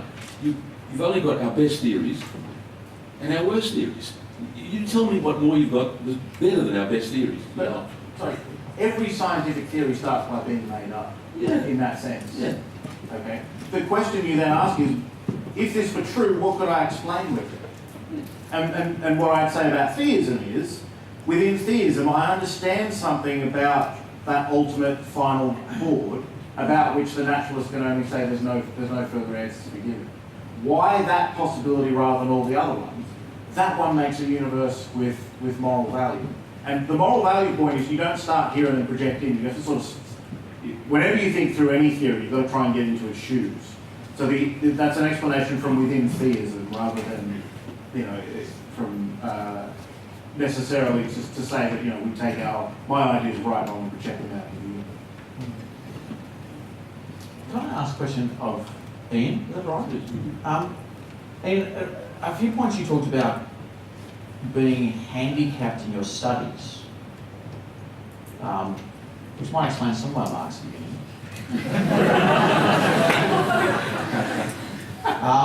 Actually, I did okay at uni. I didn't feel particularly handicapped. And you said you were studying physics or medicine or so on. that you'll be handicapped in your studies if you believe in a God. Could you explain that a little bit further? Because maybe I didn't get that, because it's not true of my experience or of anyone I know in those areas of study. So maybe, can you tell me that? What did you mean? Okay, well, I used to teach rocket science at several universities, and I used to teach the students there that a rocket, the way we put something into space is a rocket that burns fuels and produces an exhaust which has a certain momentum and energy that carries something into space. Now, if they come up with a theory, with another theory for travel through the universe, for example, flying carpets, then they won't be able to, if they believe in flying carpets, then they won't be able to pass their exams because they're deluding themselves. They'll suffer from delusions which stop them from understanding the physics. In the same way that if you have a theory that involves sky fairies, to use that word, then how can you fall back and pass a physics exam if you believe that there's some effect in the universe that randomizes the laws of physics, that breaks the laws of physics? Sorry, that's a really curious way of putting it. And partly I probably want to answer this. I've never seen a calculus equation where you fit the sky fairy bit in.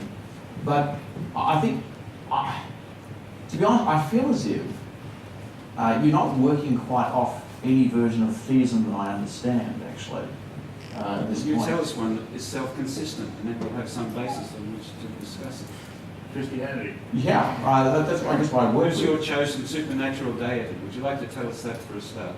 Well, I think you just did. So We've got a book for I it. guess yes. Is it So Muhammad? Is it Asherah? Is it Elohim? Is it Baal? Is it Osiris?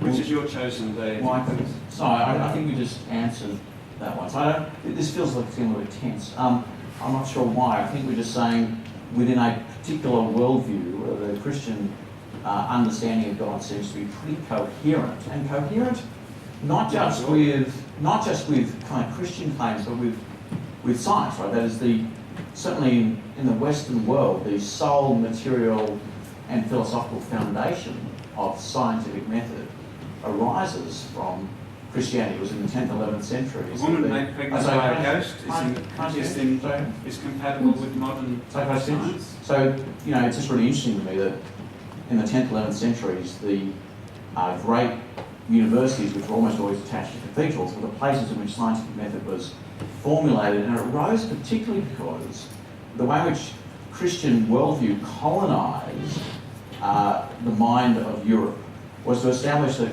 creation, as it was understood, was, unlike, say, perhaps in the Eastern worldviews, was good, was worth exploring, but that it wasn't God, precisely. It wasn't animated and populated by spirits and so on. Every tree and rock didn't have its own animating principle, but actually there were good and logical and reasonable rules. And so you don't have to go to the scientific revolution to find, Aquinas talking about, mediating causes and so on. And I know that Peter's got some sophisticated metaphysical objections to that, but that's a whole other conversation. But do you know what I mean? I feel like Christianity has never proposed, again, this idea of an interventionary kind of model that you're operating with, which is why I think I was confused. I felt as if, to be honest, I feel as if there's a fair bit of literature in this space over the last 2,000 years, maybe isn't represented in your typecast. Can I come on your side? Can I take the other side for a second? Yeah. Pick up, if I may. Because actually, because we're having an interesting discussion here. Yeah. One of the interesting examples of I think what you're saying is the issue of Christianity in the period of Galileo. And I teach a course on it, and what's very interesting there is Galileo had a formula which touches on the moral side of things, which I think was helpful here to some extent, may not be exactly the way you think about it. But the height of the scientific revolution was at the time of the 17th century when Galileo and Descartes and all these people were all around. And he had a formula which I think reconciles on the one hand the moral principle, where he wrote a famous letter, we've just talked about it in the tutorial today, a famous letter to the Grand Duchess Christina, And the Catholic Church ended up accepting this later, much like it took them a couple hundred years to kind of... Mainly, I think, because every story I've heard about Galileo is pretty much a jerk, right? He was a jerk. He was a pain in the ass. Yeah. He was an annoying bastard. Yeah. But his main criticism was of the philosophers, not of the church. Yeah. And they actually got him into trouble. The philosophers got him into the Inquisition, but he was a good Catholic and a good believer. To be fair, he did put the views of Cardinal Barberini, then became the Pope, in the mouth of the fool with his manuscript, which is not about political history. So hand that to you. You're exactly right about that. That upset the Pope. But he did say something which was very, I think, helpful and insightful here. And look, again, to take your side of it, against my colleague here, there are very many scientists. No, just that this is an interesting intellectual discussion. We don't have to always agree on everything. I give my students, for example, leading scientists that actually do believe in God, and many do. So I think it's possible to be a scientist and have sophisticated. I give Christians, I give a Jew, and give Muslims who have arguments. I think it's possible. I'm not ruling it out as a possible frame of belief. Let me just finish the Galileo story. He wrote this famous letter to the Duchess Christina, which became famous because he said something very interesting. He said the scriptures, the Bible, is not to be understood as a science textbook. When it said that the earth is standing still and the sun stopped when Joshua prayed to God to hold the sun still, he said the scriptures are the word of God, but so is the earth and the design of the universe, and they can't be in conflict. That's a very nice compromise. It's that you have to think carefully about, in fact, even Cardinal Bellarmine, who was the bad guy who burnt Giordano Bruno at the stake, they didn't muck around. Even he said, look, if we see... Some peer review, isn't it? The outcomes. Can I break in at this point? Ian, I'll give you a chance to respond to these comments, and also we'll move on to audience questions in a few minutes if you'd like to also pose your question at these two, I suppose Peter as well, as it turns out. So. How do we get out of this discussion? Yeah. I'd like to ask a question about the physicist friends over there. Yeah. And that's about a designer. Now, what has science told us about designers? A design is a process that goes on in someone's mind. They set out to create something and they work out how to do it, such as an engineer. Now, what is a mind? A mind always has a platform. In evolution, we see that a mind that helps a species to survive, an individual to survive, the mind is what the brain does. The brain is the electrochemical process that goes on in a physical amount of matter. And nature tells us that every mind that has existed on this earth has always had a brain which carries out its function. Because every sentient creature has carried around a bony structure on the top of its neck, called a head, which has a brain case which carries that material. And we also know that the brain obeys all the laws of physics. It has a certain size and a certain mass. It obeys the law of conservation of mass and conservation of energy. When Sheldon Cooper is contemplating the laws of physics, he has to eat a lot more food to provide the fuel for his brain to run. So we know that all minds, that all designers, all design is a function of the mind, and a mind is a function of the brain, and a brain requires matter and a physical life support system. So I'd like to ask perhaps Luke over there, what platform the brain of his designer, the mind of his designer runs on? What matter? Right. So the most offensive thing about that particular question was the reference to the TV show The Big Bang Theory. Sorry. I went through this way quickly.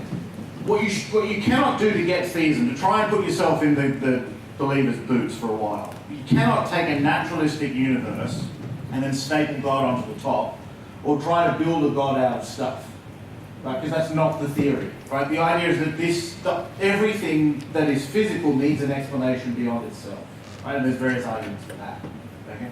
So the idea is, okay, either we take the physical as fundamental and then as it and everything, and then you're a naturalist, or what if we took a different type of thing and put it underneath? And it must be a different type of thing, because if you just add more natural stuff, then you're still a naturalist. So the idea is, let's think about the idea that the bottom level of reality is more like a mind or like matter, and matter exists because it was created by that fundamental mind. And so to ask the question, what is God made out of, is to try to stick God into a naturalistic universe. And that's not the hypothesis. I mean, you can show quite straightforwardly that you can't be a theist and a naturalist at the same time. And if you hold on, even at the back of your mind, to naturalism and then try to understand God, you've not put yourself in the theist boots. You've not started to think about that idea. And so theism specifically denies the premise that anything which is a mind needs to be made out of matter. That's the fundamental thing. And in particular, the weakness of that particular case was the jump. Every mind we know of is attached to a brain, therefore minds must be attached to brains. That is just a fallacy. Right? One example, please. Is artificial intelligence possible? Artificial intelligence runs on a platform. You've got a platform on your knee at the No, moment. every intelligence we know is a brain. Is artificial intelligence possible? You've got some on your knee. And a computer. Yeah, it's not that good. So every That's isn't really my life. We might wrap up in the next sort of 30 seconds or so. So if you So want to. here's my point. Was artificial intelligence impossible 500 years ago? If you made the argument, well, every intelligence we know is attached to a biological brain, therefore there cannot be an intelligence which is not a biological brain, it's a fallacy. That doesn't follow the fact that every instance of something we've seen, it's Hugh, save the day. Every swan we've seen is white, therefore there cannot be a black swan. It's just a fallacy. Right? You go to Perth and all sorts of weird things happen in Perth. Ian, I'll just give you As you famously argued. No? 30 seconds or so, just if you want to make a response, and then we'll open up for the Well, floor that's for a very questions. strange response to hear from a physicist. That there can exist a mind without a platform for it to run on. Mm-hmm. Richard Feynman, I described Feynman diagrams before, I described 4 vectors before, and the 4 forces. Physicists know under any formulation of physics, including quantum mechanics, that any event that occurs in this universe is a consequence of preceding events, such as even the distribution of the wave function at the quantum level. So how can it be that a mind which is outside this universe influences matter inside the universe? That is in total 100% contradiction to all the physics. And here you are a physicist telling me that you abandoned that idea. Okay. No, I don't take the naturalist view of what the laws of physics are. The laws of physics to the theist are just the way that God runs the universe. That's what they are. That's the thought that started science. All right, we'll need to call it to a close at this point, but I will invite members of the audience if you would like to ask questions. Just a couple of ground rules. When you're asking a question, it would be great if you could stand up. We don't have any roaming microphones. I suppose if someone wants to take mine, then we'll get it to you. Please avoid long preambles in your questions. Just get straight to the point. And I'll give my speakers, I think, probably 60 seconds to respond to the person who's questioned, 60 seconds to respond, and then I might ask someone from the opposing side if they'd like to have a quick rebuttal response of about 30 seconds, just so we can get through them. So if you'd like to ask a question, please raise your hand and we'll bring a microphone to you. That's it, no questions. I guess my question is to the atheists. I think, Peter, you mentioned this before about emotions. If you think we're a sum of our electrical chemical processes, how do you think we can trust our thoughts on the subject of a designer and our purpose if you think we're just totally random? I can answer in less than 60 seconds. That's all we've got. We haven't got anything else. What are you going to do if you can't trust your own thoughts? But we can improve in all sorts of ways. There are techniques to improve the biases, the natural tendencies for illusions. There's a whole literature in psychology, and actually science is the best method to protect us against our tendencies to believe things that are not reliable. That's the best we've got. We actually can't go beyond the best we've got. I'll say very briefly that we should be proud of the fact that we understand the origin of our brain processes. That's not a cause for shame or distress, as it seems to be to you. I'm very proud to be a bunch of matter behaving in a way that's creating intelligence. I think the point of the question was, again, you've got to put yourself in the shoes of a worldview, all right? And put yourself in the shoes of theism. What's a human being? It's something that's sort of supposed to be there, right? And if it thinks, then it's supposed to think. What is a human if you're a naturalist? That's sort of a bunch of stuff. You know, I think if you're a naturalist, what you have to say is that, you know, there's, you know, maybe thinking things are more likely to survive than non-thinking things. But the problem is, you know, you sort of got to get out of yourself to see that. And so there is a little bit of a tension there. I think that was the point of the question. It's what we know about the brain that has us worried rather than any sort of shame.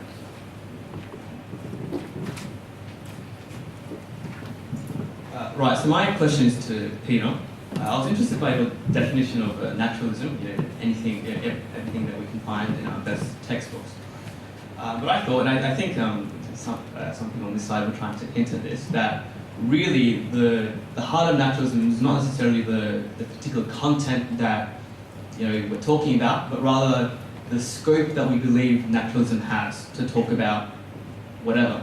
And so I guess my question is, you know, and it sort of came up where you said, you know, the onus is on you to show that theism is plausible, but why are we assuming the naturalism, that, you know, this idea that the only things that we can know, or at least the best knowledge that we can have, right? Sorry, I sort of lost myself. So why is that any more plausible than any other theory? Or as this question here that was also posed to you, where you said, you know, that's sort of the best we got. You know, you've got these electrochemical impulses in your brain, and you sort of have to trust your senses, and we build from there, right? But that's an epistemological assumption out of many, right? So why is it the best that we've got, right? So how are you ranking these epistemological assumptions?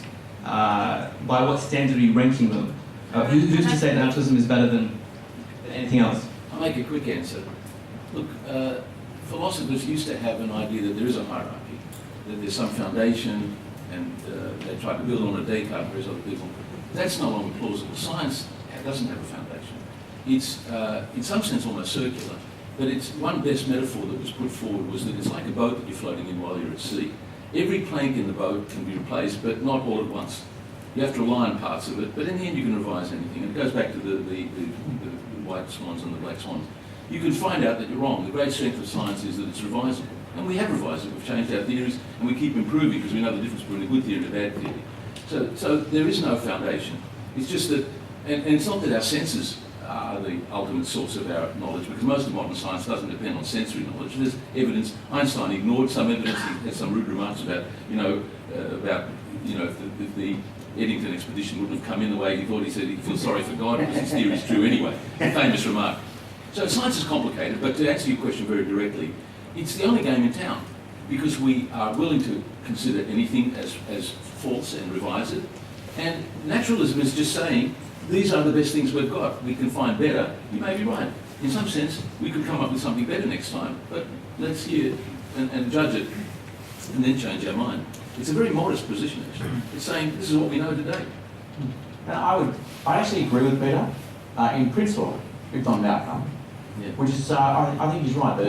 I think what we're doing here is we're seeking to evaluate all the available data, and each piece contributes in its own way to an observation of the world, and then we formulate theories, hypotheses about what might have led to that.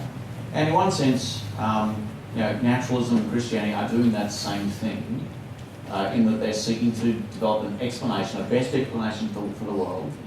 And obviously we've come to, as atheists, metaphysical materialists and Christians, we've come to a different view about what the best explanation is. And partly because we've probably observed different things in the world, but partly because we're looking at the same things and we think a different theory fits better. Is that fair? Well, I think that's right. And I think that makes, your position not that different from some very wildly speculative theories in science. Actually, I'm trying to embrace you into the domain that I'm in. I'm feeling embraced by Peter Slezak. It's the best known by people. We might move on to another question. So I have a question at either Michael or Luke.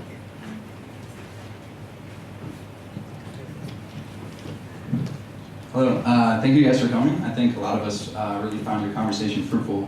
My question is for Luke, and I think Dr. Slezak touched on this briefly, but you had made the comment about how you cannot be an atheist if you don't know what God means. And it seems to me that you actually wouldn't be able to be a theist if you didn't know what God means, because atheism is just without that belief. Yeah. So I wondered if you could just provide a bit of background on what your understanding of atheism is, and how you can reconcile that comment. Thanks.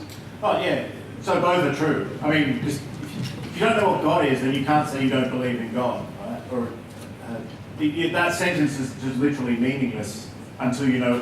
If you don't know what a word means, you can't meaningfully put it in a sentence. It's the general claim, and that applies to the word God. So if you say, however you want to define atheism, I don't believe in God, or I lack belief in God, or however you want to define it, that line between that and agnosticism, whatever. You can't put it in a sentence if you don't know what it is. So the comment was in the context of when atheists start talking about, people who call themselves atheists, God being a sky fairy, God being a flying spaghetti monster, God being a cosmic Santa Claus, God being something that has to be at a certain place and time, God, a God who is made out of stuff. That's not what any theist is talking about. And so if you're in danger of creating sort of a straw man argument. You're just defining a word completely differently, and so none of it has any relevance to this conversation. So I think I have some men over here who do understand what the word God means, that haven't talked about it for a while. But I think the bigger picture is that theism has an awful lot of time to think about stuff. And there's an awful lot of sort of philosophical background there to be thought about. It might all be wrong, but you should at least know what theists actually believe. Yes.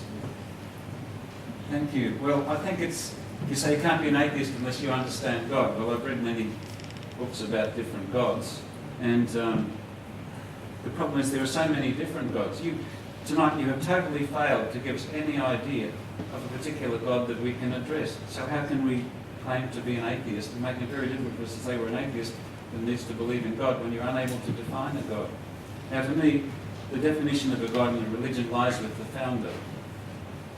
So for example, Christianity is based on the Old Testament and the New Testament, and Islam is based on the sayings of Muhammad and the Quran and the Tao Te Ching and so forth, and Hinduism and Buddhism all are based on the founder. And you can rebut those things. And you'll find that every religion and every God that's been put up there violates the laws of physics, makes some prediction which can be tested. So they've all been examined and they've all been rejected. So I'm still waiting to hear some definition from you, from your side, of what your God or religion is, that leads to some testable observations, please. We might just have time for one more question. You can choose. Is there I actually, after the whole night, I look at the topic for this evening, and is there a sign there's a designer? So when the gentleman on the left, on my right, you said that, well, okay, let's just say one day we finish with all the theories, blah, blah, blah. Do we go to the pub now? And then I thought, well, science would tell me that, well, you either keep digging, and if you can't dig anymore, that all the theories are correct, then we go to the pub. But then, science would never tell me as to why is there nothing else to look at. There's time for the pub. Is that where God or the spaghetti monster comes in? So that's exactly the question, right? I mean, suppose you finish science, we have the ultimate textbook, right? Okay? We all high five. There are questions that leaves unanswered. Why is there a physical universe at all? Stephen Hawking said this really well. Why, we have the equations. Why is there, what breathes fire into the equations and gives them a universe to describe?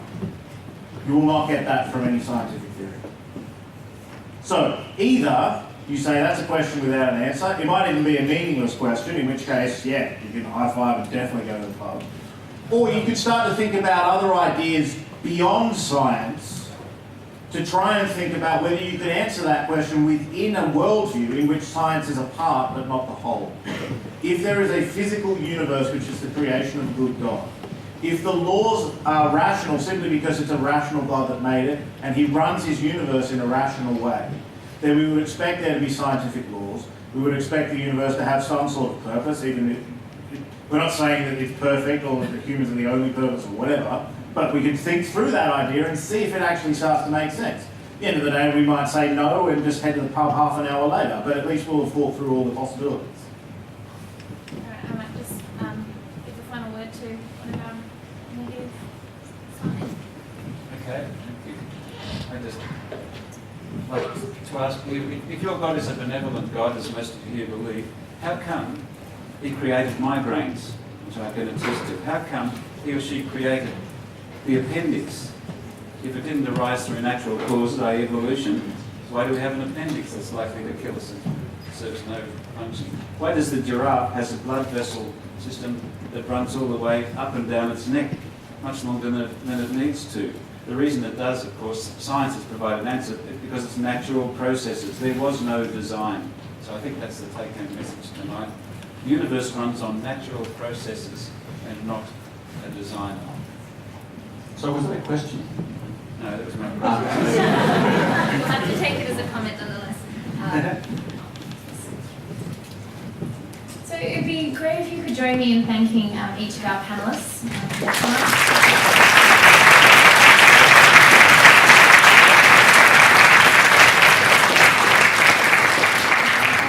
Enjoyed tonight's discussions as much as I have. The organisers would really love to receive some of your feedback, which you can do following this link or just using this QR code. So if you want to take a moment now just to pull out your phones, we'll come to the Kahoot survey at the end. But it would be great if you could just spend a minute or so completing the feedback.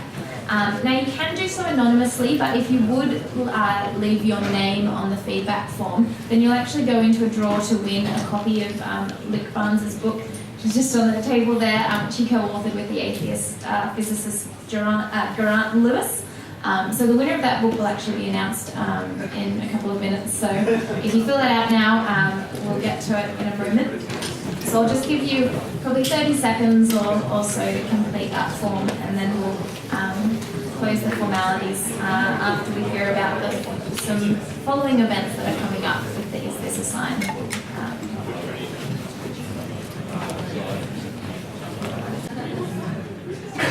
Alright, so we might close the event officially here, but feel free to fill out your response and we can see it projected up on the screen afterwards. I'm not sure, perhaps our panellists were very much trying to change your minds from my perspective. I think it's great if we've raised some thoughts and got you guys thinking tonight, because these are some really important questions to actually think about. So thanks very much for coming. Thanks again to our presenters for this evening. So please give them another round of applause, and thank you.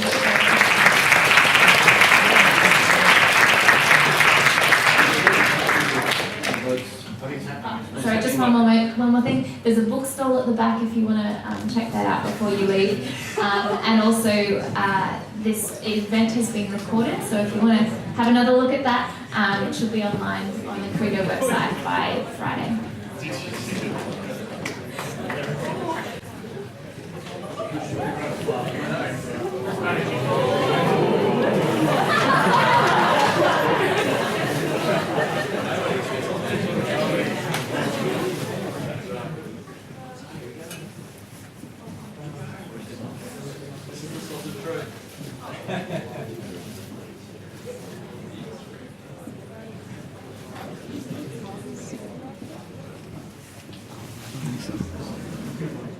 The numbers are unchanged all ways to that.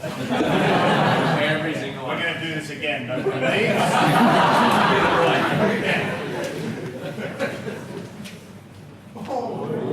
Alright, lock the doors. Wow. We have less undecided. One person went to undecided. If I remember correctly, 56-17. People have left as well. What was the reason? I don't know. But more people have an idea. That's a good one. That's cool.